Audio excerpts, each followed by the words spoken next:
Hello, everyone. I hope you had a great 3-day weekend. And this week we have week 5, and we're going to look at the question, how do learners interact with games? Now, before we get into this week's content, I just wanted to take a second to review last class, where we talked about how games have different types. We talked about the idea of an educational game. Right? This is a game designed with learning experiences or objectives in mind. Usually these are much easier to implement into a classroom, and they don't need as much kind of facilitation as a non-educational game or a traditional game might. We talked about representation, right? How is the player represented in the game? Are they themselves? Is it an in-person game? Are they represented by a piece on a board, right? Like a tabletop game, or are they represented with a video character, right? In a video game. Right, so the 3 different types of representation there kind of gives us 3 fields of games. We also talked about the number of players, okay, knowing whether your game is single player, multiplayer, or team-based.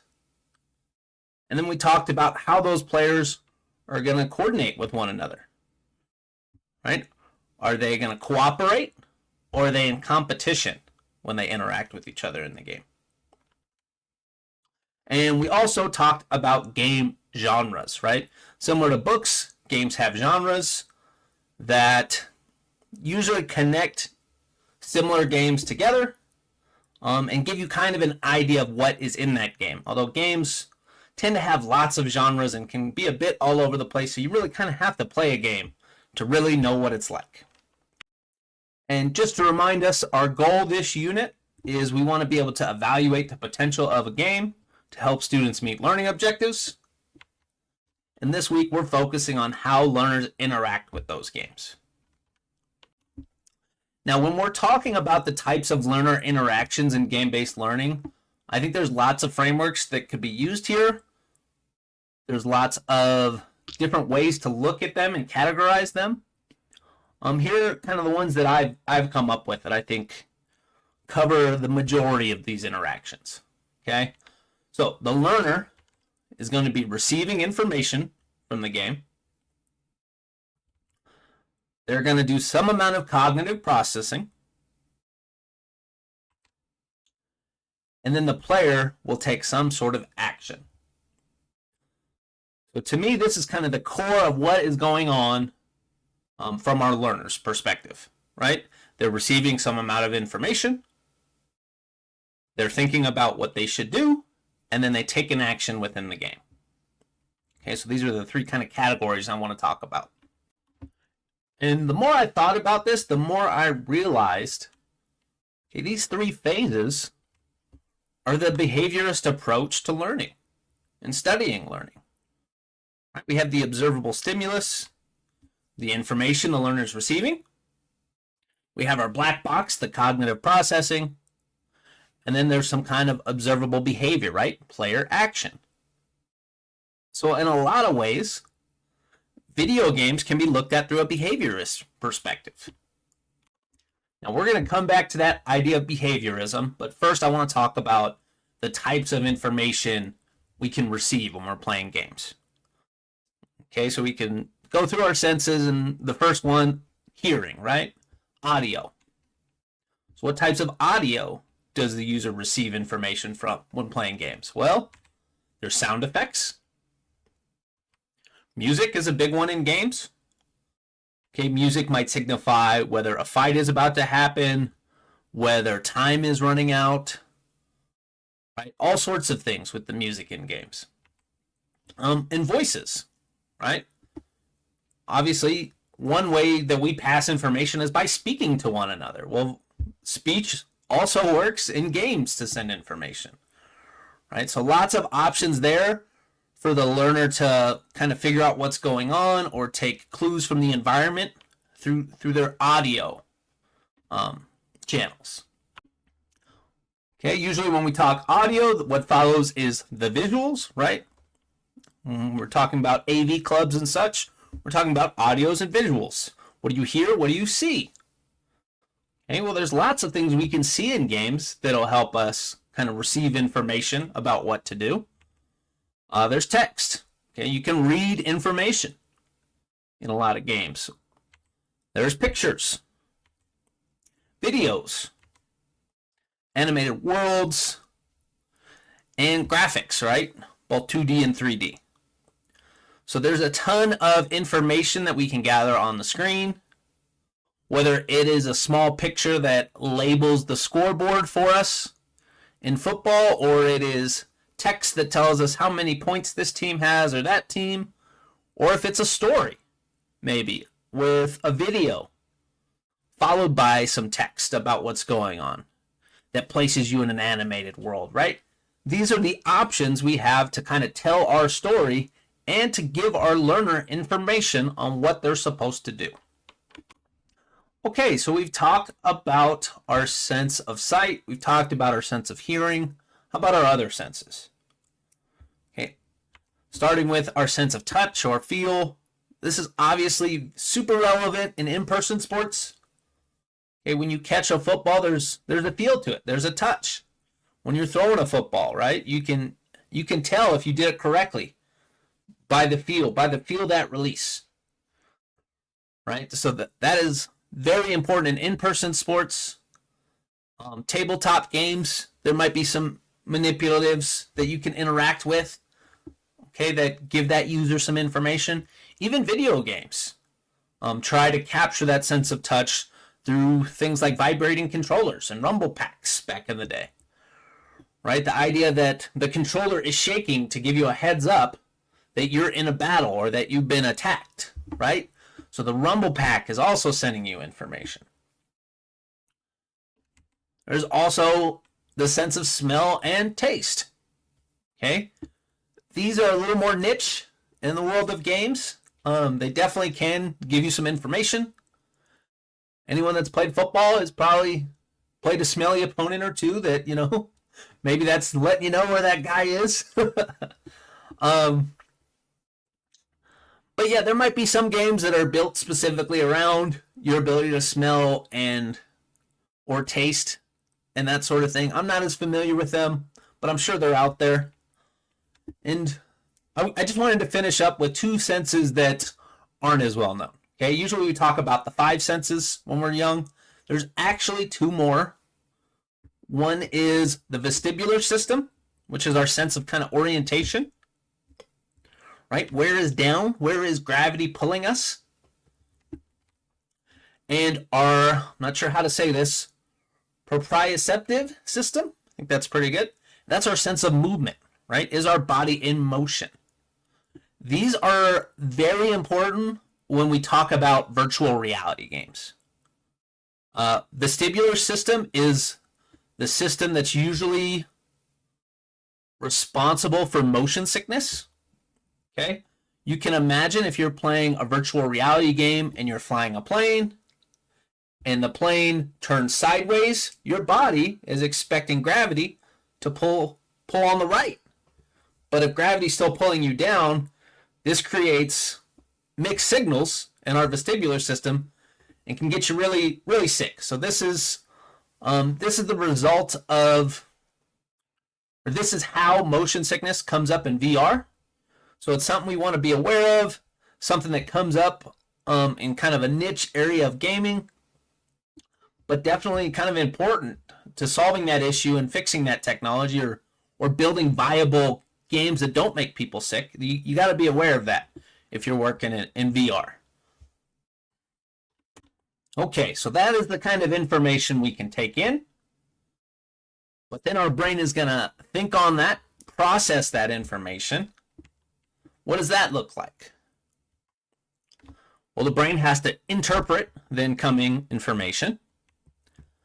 It has to make connections with its game knowledge. Okay, I see where my pieces are.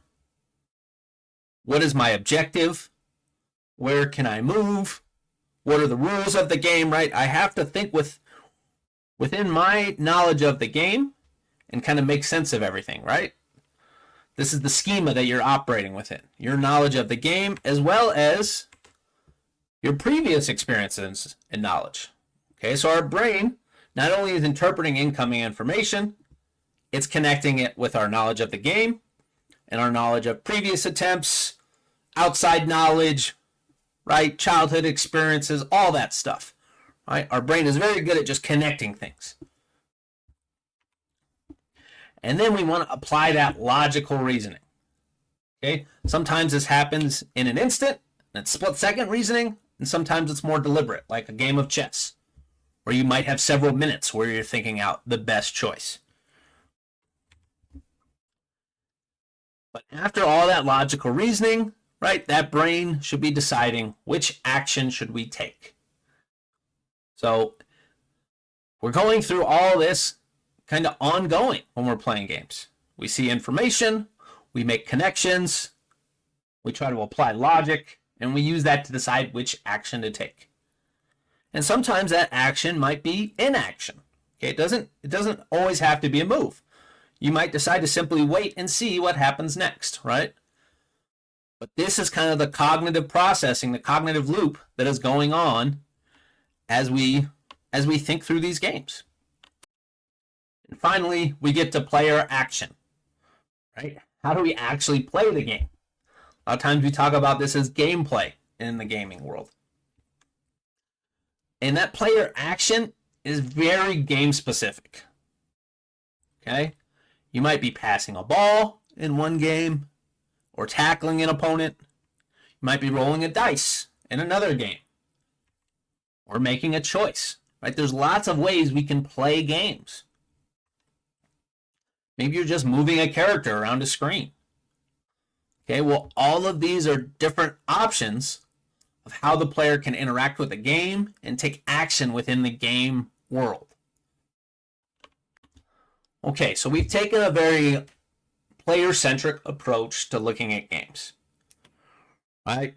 We've looked at how the player gets information from the game, how they think about the game, and how they make choices to interact with the game. Now let's take a look at how kind of the designers and developers have to build those rules to facilitate that interaction. Okay, and I want to take a look at Frasca's work here. It's called Simulation versus Narrative, Introduction to Ludology. Okay, this will be something I post on WebCanvas if you're interested.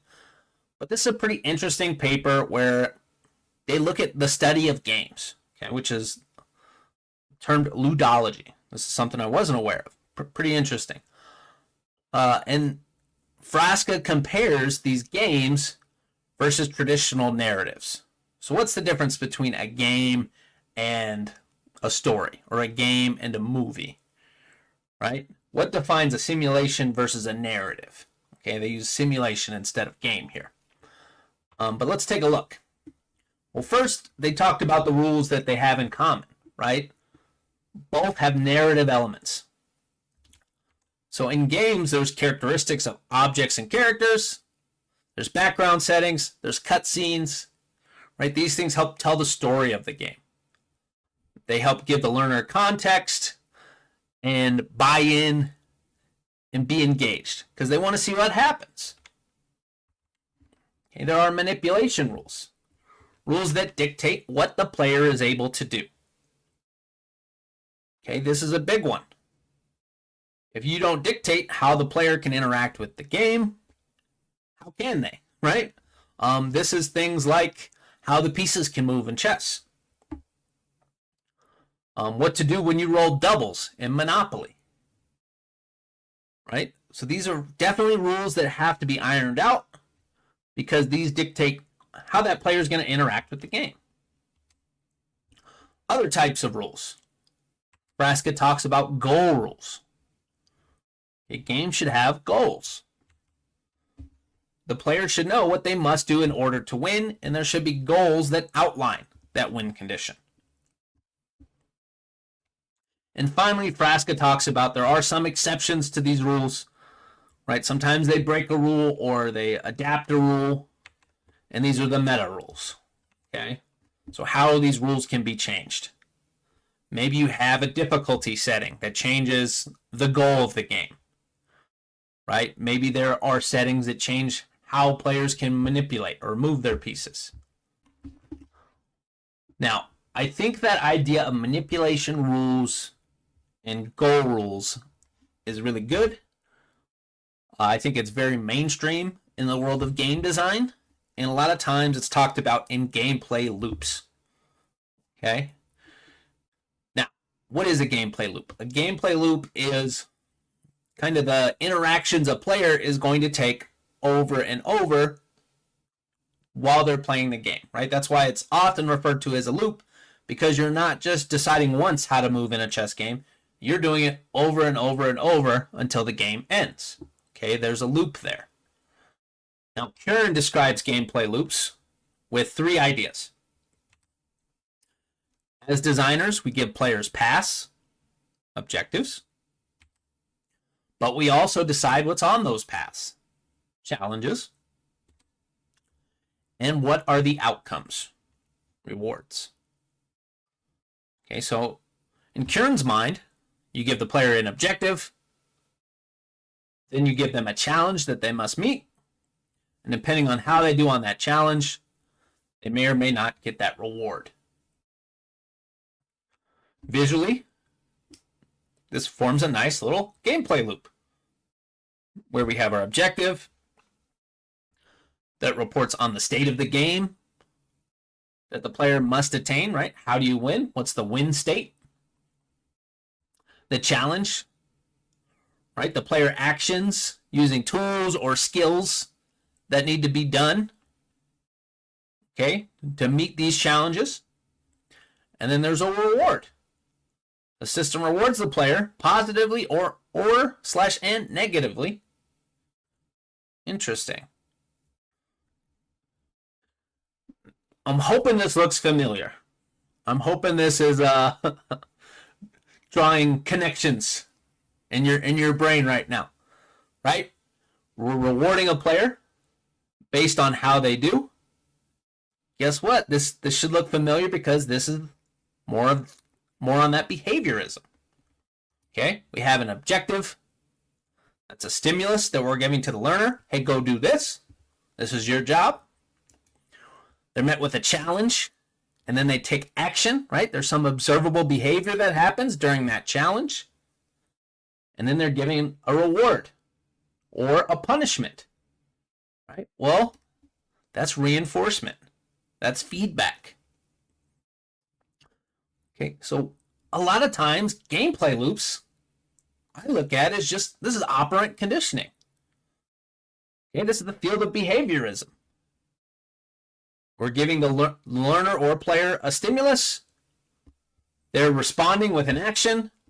And then we are going to reinforce that positively or negatively. Okay, we're going to give them a reward or a punishment. I know that's a little confusing how they're using positive or negatively differently than in operant conditioning. But, right, rewards, punishments, that sort of thing. So, when we're thinking about gameplay loops, I think it's a good way to think of it is operant conditioning. Because we really want to know what kind of reinforcement is taking place, because that's what's going to drive the player's ability to learn how to play the game. Okay, now the next thing I want to talk about when we're talking about these gameplay loops is the skills. Okay, this is what it all comes down to. When you're playing games, there's a lot going on, but as educators, the main thing we should probably be focused on is those skills that students are using while they're playing the game. Okay, I've definitely been at fault for this, where I want to roll a game out. I think it's cool idea to try it in my classroom, and then I realize the skills don't exactly match up with what I want students to learn. So most of the time, students aren't practicing things that are educational. They're practicing other parts of the game and skills that are not quite useful. Now, when we're talking about skills, in education, there's a couple of different frameworks we like to use. In the instructional design world, I think Gagne is pretty popular in his types of learning. So in Gagne's work, he talks about there's different types of intellectual skills, different types of cognitive strategies. There's verbal information that can be memorized. There's motor skills that involve the movement of your body, and there's attitudes. Okay, and I'm gonna post a link so that you guys are kind of reading up on this hopefully before you watch the video, so this should look familiar. But obviously this is a great way to break down the skills in a game to see how those skills line up with what you want taught, right? What you want the student to be able to do. What specific verbal information would you like that student to know? Does that connect to the game world? Okay, what specific motor skill are we working on? Are we working on throwing? Okay, well, what game can we work on throwing with? Right, so that's kind of the idea there. And we can also take a look at probably the more popular in the teaching world, Bloom's taxonomy. Okay, and the different levels of skills there, whether it's kind of the basic cognitive abilities at the bottom or the higher tier strategies at the top. Okay, and in Bloom's, we're talking about things like remembering, understanding, applying, analyzing, evaluating, and creating. Okay, this is I believe this is the updated Bloom's taxonomy, not the original, but either one kind of should work fine. And when we're talking about Bloom's taxonomy, a lot of times people talk about learning objectives and they talk about action verbs. Okay, so Bloom's taxonomy is great because it translates to learning objectives so well because they give us this wonderful list of action verbs. Okay, and I'll post this whole list will be available in one of the links this week, but let's just take a look. Okay, so things like remembering is the basic skills. Things like labeling, identifying, listing. Okay, understanding is a little higher level. Now we're distinguishing between two concepts. We're explaining things. And we're classifying them into categories. The third level, when we're applying. Okay, well now we're judging between concepts. We're producing something. Okay, and so on and so forth. So these are a great way to write our learning objectives. And on that concept of learning objectives, let's talk about those for a second. A lot of times when writing learning objectives, the recommendation is to break it into 3 parts: the behavior, the criterion, and the conditions. Okay, the behavior is what the learner should be doing. Okay, a lot of times we like to use that action verb there. The criterion indicates how well they should be doing it. Okay, with what accuracy, at what level of rigor. And the conditions are usually the conditions of the situation, right? Do they have tools? Are they given information, references, that sort of thing? All right. So we talked about learning objectives. We've talked about gameplay and what learners do in games. Now I want to show you some examples where we have alignment, right? We have a good learning objective and that aligns with our gameplay directly. Okay, so I'm going to do an example for each level of Bloom's taxonomy. Starting off, students will be able to label at least 40 states when given a blank United States map. Okay, so labeling the states.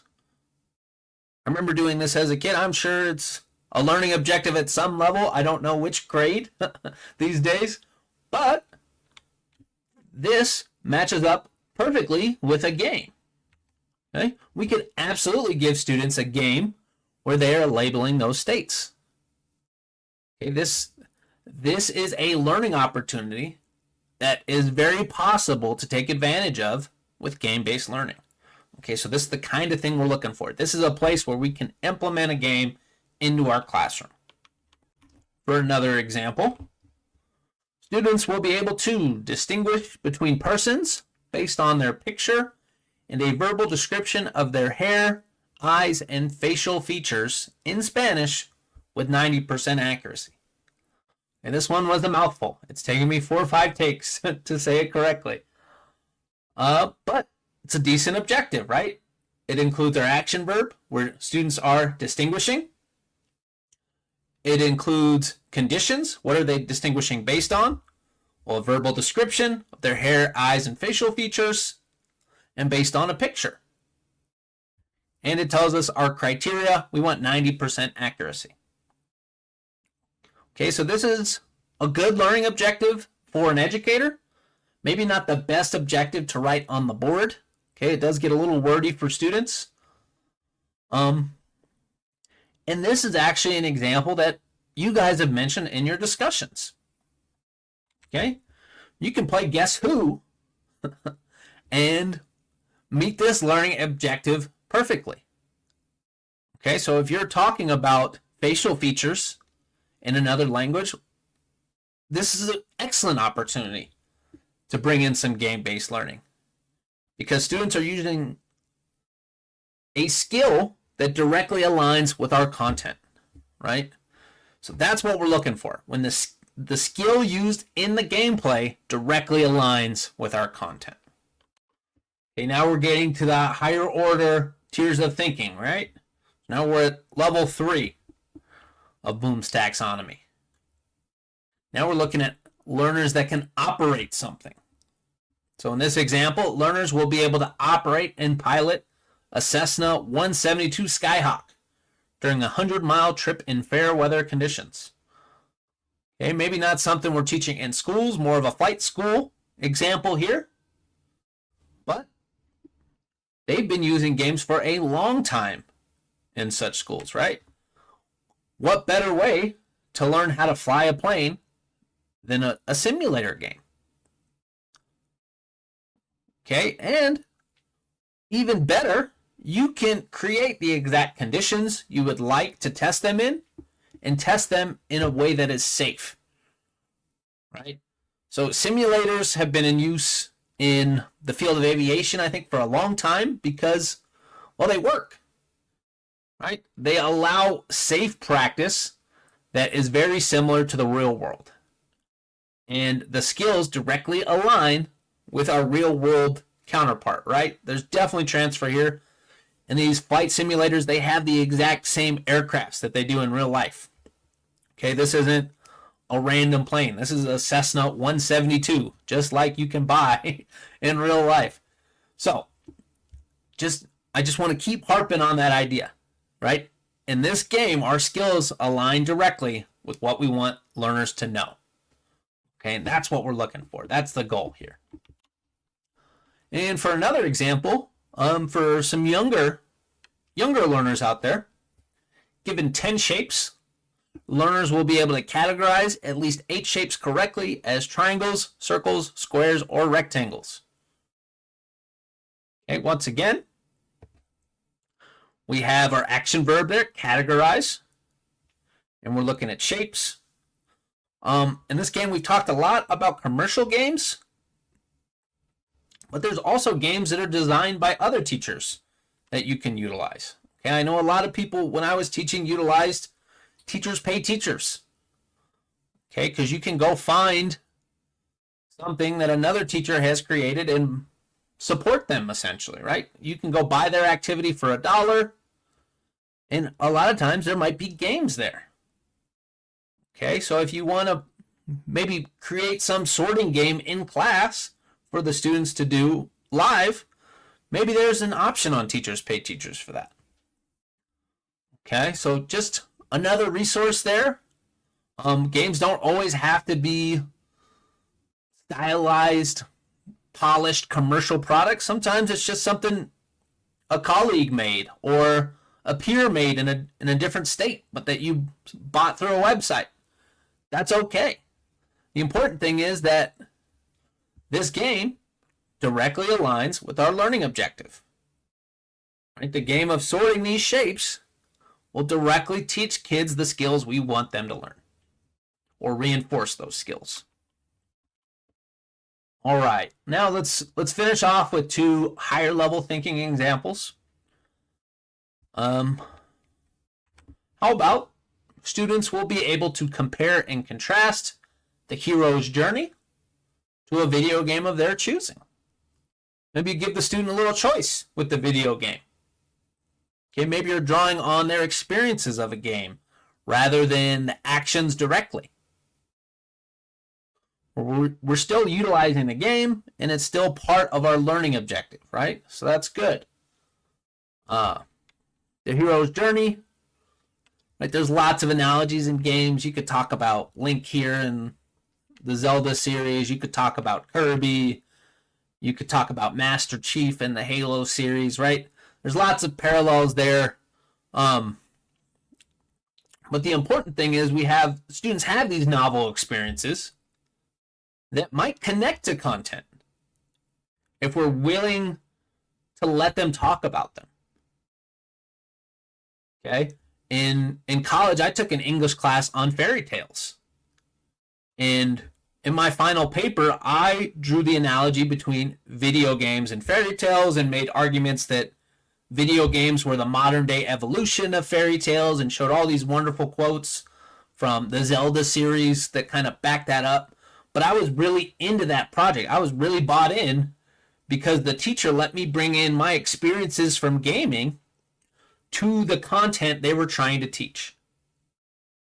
Okay? And this is a form of game-based learning. It doesn't always have to be about playing a game in class. Maybe you're just basing your learning after a game everyone knows about. Okay? Maybe you're talking to your students about Minecraft and you're drawing analogies to that when you're teaching them about area and volume in math class. Like, that's great. That's a form of game-based learning. And once again, okay, these games are showing up directly in our learning objectives. Okay? We are aligned here. This is the biggest thing. If you take away one thing from this course, it's to find games that align with your learning objectives. Because I think if you do that, then everything else is easier. Okay? If that connection's not there, then you're going to have a real tough time artificially creating it. Or at least I have in my experiences. And for our last learning objective, we want something kind of the top of Bloom's taxonomy, right? I want to give you guys an example where students are creating something. And I thought, well, what better than Kerbal Space Program? I know we've talked about this game before, but I would really love to teach an aeronautics class in Kerbal Space Program. I think that'd be a lot of fun. So, given a video game rocket lab in Kerbal Space Program, learners will be able to design a rocket capable of orbiting the Earth. Now, very interesting learning objective. We're designing, okay? And we want to be able to get into orbit. That's the goal. Well, students could absolutely work towards this learning objective in the game. As a matter of fact, this learning objective requires the game. So kind of an interesting take on a learning objective. And this is absolutely viable, right? Kerbal Space Program is the tool that we're exploring this through. There's no other way we can check if students understand how to orbit the Earth without either working at NASA or giving them a game-based simulation. All right. So that's what I have for you this week. I'd like you to put it all together in our week 5 discussion. Okay, don't worry about project 2 quite yet. I'll give you info on that next week, but it'll mainly involve similar ideas to the discussion. So by practicing the discussions, you're getting ready for the project. Now, in week 5, we're going to do 6 elements just like normal. Number 1, I want you to describe the narrative elements of a game. Okay, and this week you can pick the same game you were talking about last week, or you can pick a game that you're more familiar with, if you'd like, since these questions are a little more specific to the gameplay elements of the game, right? But number 1, what are the narrative elements? Number 2, how does a player win the game? Number 3, what actions can a player take in the game? Number 4, how does the game reinforce player actions? 5, what are some skills the learner utilizes in playing this game? And 6, do any of these skills align with learning objectives for your courses? Okay, so these are kind of the big 6 takeaways I want for today. I was going to put out a summary slide like I normally do, and then I took a look at this and I thought, hey, this is pretty good. This is what I want you to focus on. These are the 6 key concepts of today, right? Games have narrative elements. Okay, they have goals for the player. They have manipulation rules. The player can only take certain actions. There is operant conditioning, right? Games usually use reinforcement of some type to tell the player how to play the game. There are specific skills that learners use in games, and by being aware of these and how they fit learning objectives, we can create good, solid learning experiences. Okay, so this is kind of the punchline this week. I definitely have tried to implement game-based learning without thinking too much about the skills used in the game or the learning objectives. Okay, I tried to do a big Minecraft project in my engineering class where I wanted students to build a community and kind of really work on collaborating with their peers and cooperating with others and using rubrics. And it turned into them just playing Minecraft, because the majority of Minecraft is not about collaborating with others or looking at rubrics. There is some village building, but there's a lot more that goes into that, right? Half the time they're fighting zombies or fighting things to take resources back. So, swinging a sword in Minecraft doesn't really translate to anything educationally. So if they're doing that for half the class or 3/4 of the class, maybe that's not the best game we should be working on in class, right? So I think it's really important. Find games that have skills in them that align with your learning objectives. And if you do that, I think you're going to have a lot of success long term. Maybe not in the short term. It might not work out right away. But if you're constantly analyzing what skills do we need to play this game, and do those skills align with my class, I think you'll find success. All right, that's all I have this week. Next week, we're going to take a look at some educational aspects of games, right? And how games create an environment conducive to learning. So feel free to stop by office hours Tuesday or Wednesday this week, or shoot me an email if you need any help. Other than that, have a wonderful week.